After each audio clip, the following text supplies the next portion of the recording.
Well, the amazing Red Roselle Hibiscus bed has been the one thing in my entire garden, even amongst all my orchards. It's the one thing this summer that has brought me so much joy more than anything else, because it's so beautiful and surprisingly didn't mind the intense dry heat we had all summer, although I will say it's appreciated our rain this past week. Well, our one day of rain. And as you can see, it is now sending out its buds, and look at those calyxes. I can already taste the jam and the scones, and of course the tea. I think I have 16 or 18, wait a minute, 1, 2, 3, 4, 5, 6, 7, 8, yeah, 16 Red Roselle Hibiscus bushes in this bed, and then I have 3 or 4 in pots that are doing well as well. None of these are open at the moment, but oh my goodness, what a gorgeous sight when they do open up. One of the main things I love about them, though, is this dark crimson stem they have. I just think the contrast between the stems and those lovely green leaves, just wonderful. Hi, I'm Kim. It's a beautiful early October morning here in Northern California. So I thought I'd share with you what's growing in my garden today. This is a mulberry seedling doing nicely, and a volunteer amaranth. I just love these crimson leaves. And in the background, I've got some autumn mums and some zinnias and some peppermint and some asparagus. Crepe myrtles are still trying to bloom. My purple one here is interesting. The leaves are looking great, but seems to be pretty much done blooming.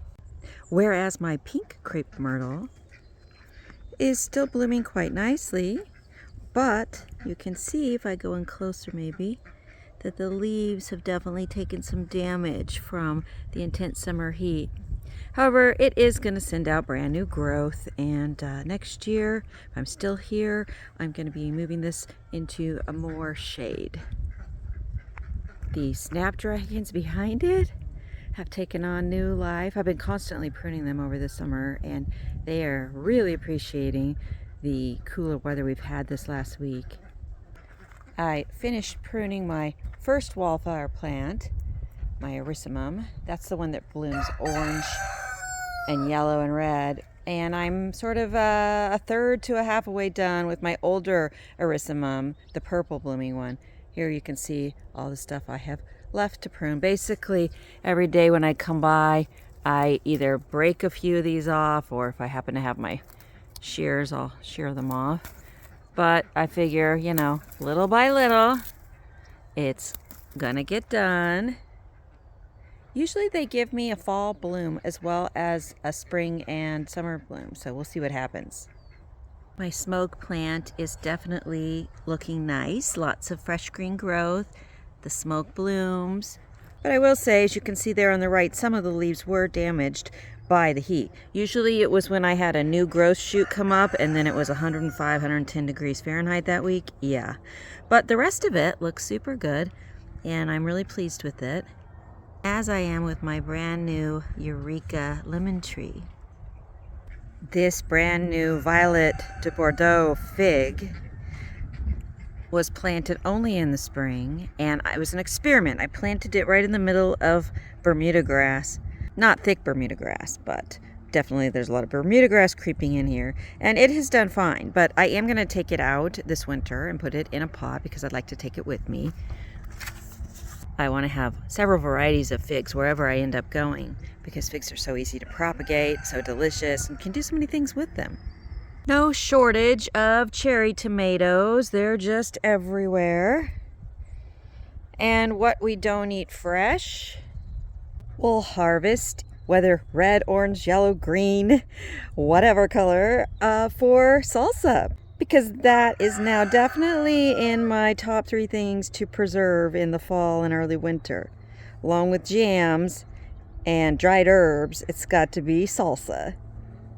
And once I found out that, green tomatoes make perfect additions, along with tomatillas, to your salsas, well, then the world sort of opened up for me, because with the long season I have here in Zone 9B in Northern California, I am continuing to harvest lots and lots of cherry tomatoes and tomatillas into November even.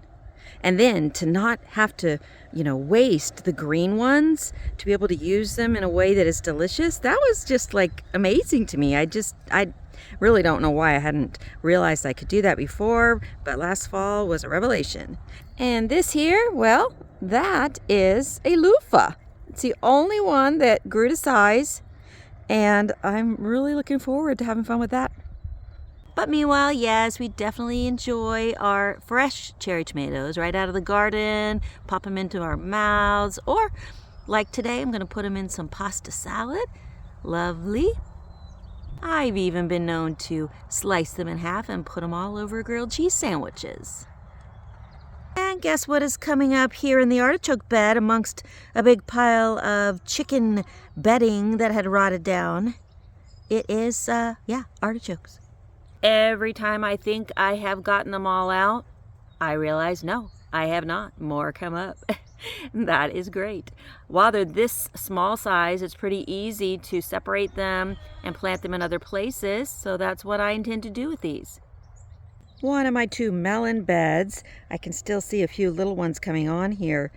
This has Noir de Carme and Emerald Gem in it. I've already taken out a lot of the plants because, this last week of cooler weather and rain had destroyed most of them, but I still see some that are thriving long enough probably to give me a few more melons.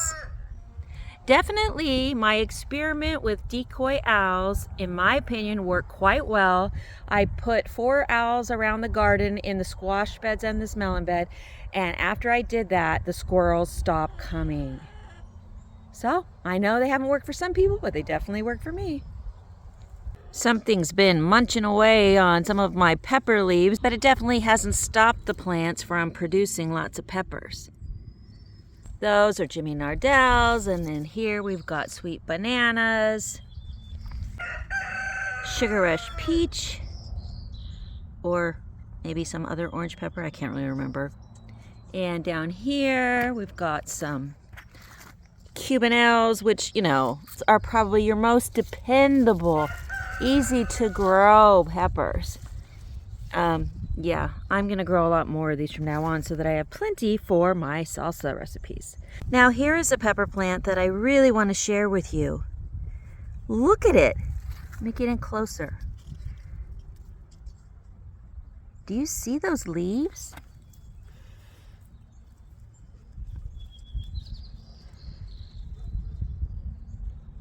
This is natural variegated leaves here. There's no disease or bugs on these. I'm not sure how well the color comes across in the video, but they are beautiful. Purple, cream, and green leaves. Now, when it comes to peppers, these are horrible. Look at the peppers on here. Here's one. They're minuscule. They eventually turn red, you see there, but they're so tiny, the tiniest peppers I've ever seen. But that's not what's great about this plant. What's great about this plant is how amazingly gorgeous it is. I'm telling you, I'm going to grow this plant in my flower beds because I've never seen leaves like that. Oh, the name of it, it's a jigsaw pepper. Jigsaw. I highly encourage you to plant it. I'm going to plant several next year in my flower garden. Georgia flames. One pepper plant I probably will never grow again are the pepperoncinis, and it's not because they aren't prolific. They certainly are. I think the 3 plants I grew probably produced 2,000 peppers for me, but they're small, and I think due to their small size, unless they were on the very interior of the plant like this one, they burned very easily in the intense heat here. Now, if I move to a cooler climate, I might try them again because we do like pepperoncinis. But yeah, small and burning easily, not a good combo here. So my watermelon bed, I harvested a couple months ago and I got, I think it was 18 big watermelons. That was great. These are, by the way, Cherokee watermelons or Moon and Stars watermelons. And I intended to cut the bed, chop and drop, leave it, maybe put some compost on top of it, and then plant with some like bok choy. But that's when I fell and broke my hip, so I just left the bed as it was, really not thinking anything of it, thinking it would die out and feed the soil on its own. And when I came back to look at it last week, I mean, I haven't watered it in a month. Look what I found. More melons. They're smaller, but they're everywhere. This one's pretty good size, actually. It's about 14 inches. Look at this one. Hilarious to me. I've never seen anything like it. Look at the size of that moon. It's the entire side. This one is about 12 or 13 inches long. Good size. It's ripe now. Yeah, so there are probably 8 or 10 more melons in here. The smallest being about 4 inches, maybe 3 of those, and the rest being much larger. Not the huge 24-inch ones I had earlier, but still, I didn't realize that could happen. Now that I know, though, I will definitely go for a second round of crops again next time. I've got some teeny tiny, look like baby butternuts growing. I didn't think that's what that plant was, but I guess so. I have a bunch of limes that are ready to get off the tree.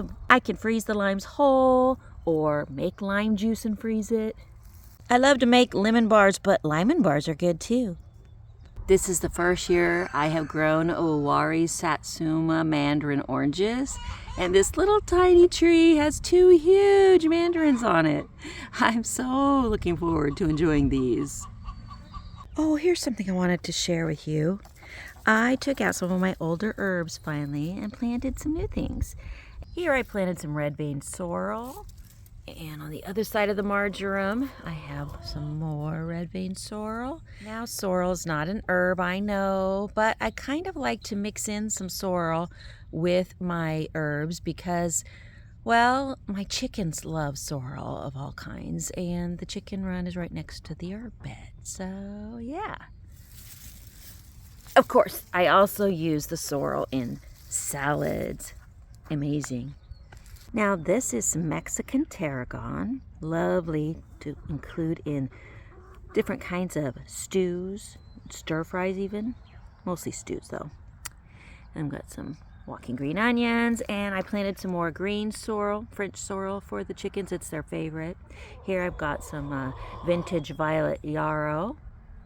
Yarrow is an excellent herb for so many reasons to grow. Some oregano. Now this was a huge oregano plant which had spread into this bed too. And in fact, that's why I had room to plant the tarragon and the French sorrel and the yarrow, because I did cut back the oregano down to a little tiny base unit there, which, believe me, will try to grow just as big very quickly. I've got to keep it under control. Here in the middle, probably overcrowding here, but a French sorrel. And then this is some lime thyme. I love the fluorescent green of it, and I love the smell of it, so good. And I love it dried and put in different recipes. That's just a volunteer mint of some sort, or maybe might be lemon balm. Not sure yet. Might pull it out and plant it somewhere else. And some more vintage violet yarrow. And here, this I have not pruned back or done anything with. It's in bloom again. It's my winter savory. But I do plan to cut it way back and dry it because it is a great herb to have on hand dried to add to your stews. I say stews and soups because, well, I eat a lot of soups and stews in the fall and winter. Here is my very ancient green sorrel plant. I need to come in and cut out these dead stalks. But one thing that's interesting is from the dead looking stalks actually grow new leaves. So that's why I haven't taken them out yet. I've been harvesting the leaves from them, but I will clean it up. I'm thinking about trying to divide it too because, oh my goodness, do chickens love green or French sorrel. Now this is the other plant, the one other one that I haven't pruned back yet here in my herb bed. It's my other oregano. I just love these purple blossoms. Smell so wonderful. And when you use them in tea, gives it a pretty lavender color too. Next to that, I had dill, which has died off. And now I've got about 1 million lemon balm volunteers coming from what was a humongous lemon balm plant that was here. 2 of them actually. One finally died out. The other one divided itself and spread. Not really divided, you know what I mean. It spread, and it's connected actually underground via branches, you know, that lay down on the ground and rooted themselves. But now it would be very simple for me to divide it, so I will and plant that somewhere else. But you can see it looks kind of odd. It's because it was about, let me stand up here. It was about, at least 5 feet tall. And I just cut all those stalks back and they sent out all this fresh growth. So yeah, I'll probably pull a few of those volunteers out and plant them, and then plant something else in that corner when I prune back the oregano there. The other lemon balm plant died out. I'm gonna pull that up, replenish the soil, as it's obvious it has gone way, way down. And I'm either going to plant in its place this St. John's wort, or if I want to leave this in my pot so I can take it with me when I move eventually, then I will come up with something else that likes this spot, which gets a lot of shade from about noon on. And yes, this is St. John's wort, many medicinal uses, and those little white fruits you see there are berries that will turn pink. They're not edible though, but very attractive. Birds love them. One of my massive thyme plants, which I plan to do a harvest of soon and dry a bunch of thyme for the rest of the year. And of course, I do have borage plants popping up everywhere as always. Not only are there small, tender young leaves, wonderful tasting, kind of like cucumber, in your salads and very nutritious, the roots put nitrogen back in your soil, really improving your garden that way. And, well, the blue flowers are just gorgeous. And edible. And echinacea still trying to grow new blooms, even though the summer really did a number on it. The rhubarb is still looking good in its spot by one of the chicken runs. And here in this bed where I have some rhubarb planted, a volunteer sunflower has decided to come up. That's going to be nice to see this fall. Some turmeric growing here and some ginger coming up here. And along the fence where the ducks live back here, I have put in a bunch of purple tree kale cuttings. Some of them in the ground, some in pots like here. And some do grow straight and some do bend drastically like this one. Oh well, the kale is just as good. The other thing is, I could go on here to this branch and I could take off all these little upward growing branches, which is what they will try to do eventually, is grow upward, and plant these in the ground because they would all grow. But meanwhile, I can be enjoying these in stir fry or giving them to my ducks, who also love them to pieces, literally. But yes, even cuttings I thought were way too big or way too dead have sprouted growth down low, up the middle, all along their length. And I could cut this relatively long stalk and make lots more little purple tree kale trees out of it. And I certainly have no shortage of it. Oh, the smell of the society garlic.